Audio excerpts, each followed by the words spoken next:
The HIV outbreak in Scott County, Indiana, where there are now 190 cases, was a warning sign for other counties dealing with intravenous drug abuse. Many Kentucky counties were targeted as high risk by the CDC for a possible outbreak of HIV. At the same time, the number of overdose deaths in this state continue to climb. WKYT's Miranda Combs has this report.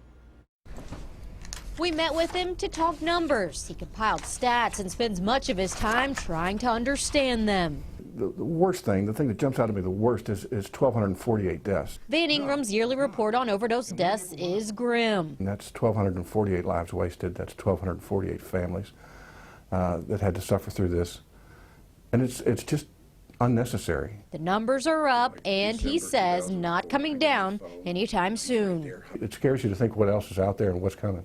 What's here now is fentanyl, a drug at least 50 times more powerful than heroin, made in China, bought by Mexican cartels, and mixed with anything. We have an obligation, I think, to let the public know of the danger that's out there, and this danger is out there. The number of deaths spiked from 121 in 2014 to 420 last year for fentanyl. That's 34% of all overdose deaths in the state. So we've taken a bad problem and it's gotten much worse. And the problem is causing more problems. Needle sharing can be the mechanism by which people get HIV and hepatitis C. Which takes us here to the Fayette County Health Department.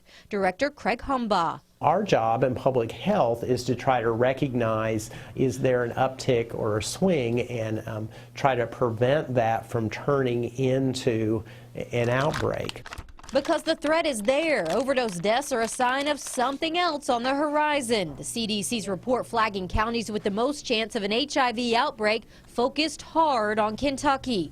54 of the top 220 counties listed in the report were in Kentucky. Half were in the eastern part of the state. This is an unfortunate consequence. It's tied into substance abuse and injection drug use. In Fayette County, 900 people are reported to have HIV right now. They are keeping that number in check, in part, they say, by having a needle exchange program. It's not a magic bullet, but it's a tool for us to help prevent the spread of HIV and hepatitis C. The program is controversial, but growing, as more and more counties are offering the exchanges. So this is a safe place for them to dispose of their needles rather than disposing them elsewhere in the environment. And the injection abuse, Van Ingram says, is tied to the overdose deaths, a deadly cycle that's causing a domino effect from drug use to disease. There's just too much opioid addiction in this country and in this state.